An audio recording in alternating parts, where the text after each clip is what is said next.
How to balance chemical equations in 5 easy steps. Step 1. Count the atoms on each side of the equation. Let's count each type of atom. Sulfur, I have 8. Oxygen, I have 2. On the product side, sulfur, I have 1. And oxygen, I have 2. Note that if there's nothing after an element, we assume that to be 1. And that's it. We're done with the first step. Smooth. The big rule for balancing equations is that we can only change the coefficients. Those are the numbers in front of the atoms. The numbers after the atoms, the subscripts, cannot be changed. So let's balance this equation by changing the coefficients. If there's no coefficient written, we assume that it's 1. So right now there's a 1 in front of each of these terms. We can see that we have 2 oxygens on each side of the equation. So the oxygens are fine. But the sulfur atoms, we have 8 on the left side, the reactants, and only 1 on the right. Well, to fix that, I can change the coefficient in front of the sulfur on the right and make that an 8. So if I put an 8 here, that means 8 times the 1 sulfur. That'll give me 8 sulfurs. And now my sulfurs on both sides are 8. But this 8 here is also times the 2 oxygens.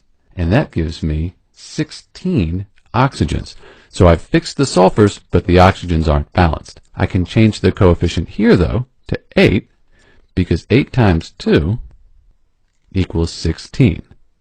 So now I have 8 sulfurs on each side, and I have 16 oxygens on each side of the equation. This equation is balanced. Step 3, so you don't forget, only change the coefficients. Let's try another problem. So in this equation we have 2 hydrogens, 2 oxygens, over here 2 hydrogens, and 1 oxygen. How about, let's see, I'll put a 2 right here. So 2 times 2, that gives me 4 hydrogens, but 2 times the 1, that'll give me 2 oxygens. So my oxygens are balanced now, but my hydrogens are messed up. What I can do over here is put a 2 in front of hydrogen, and now 2 times 2, that'll give me 4. And now the atoms on each side of the equation are the same. This equation's balanced. Sometimes we'll have equations that look downright scary. Yikes. But if we have a polyatomic ion on both sides, like the SO4 or the NO3, then we can consider that ion to be just one thing. Let's see how that works. So here's the equation, and I've done my accounting below. You can see I have 1 calcium here, 1 calcium over here, and then I wrote the entire SO4 as one thing. And I have 1 of those here, and over here I have 1 SO4, NAs, 1, 2 NAs on this side, and over here 1 NO3, and I have 1 NO3, but that 2 on the outside means I have 2 of them. So I have 2 NO3s. So if I put the coefficient of 2 right here, that means I'll have 1 times 2, 2 NAs, but this 2 also multiplies across, so 1 times 2 for the NO3s, that gives me 2, and now everything is balanced. So by treating those polyatomic ions as just one thing, it makes it a pretty simple equation to balance.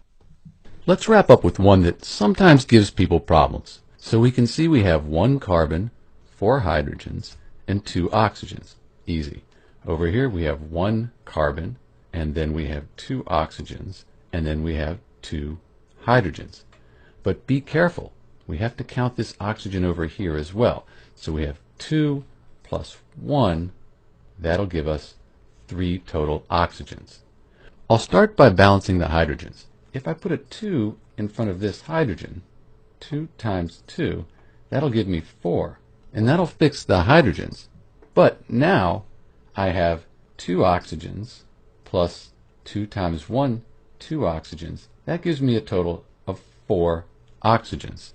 But that's good, because now if I put a 2 right here and change this coefficient, 2 times 2 equals 4, and now everything is balanced.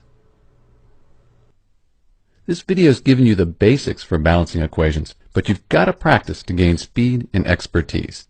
The more you practice, the easier it becomes. And thanks for watching.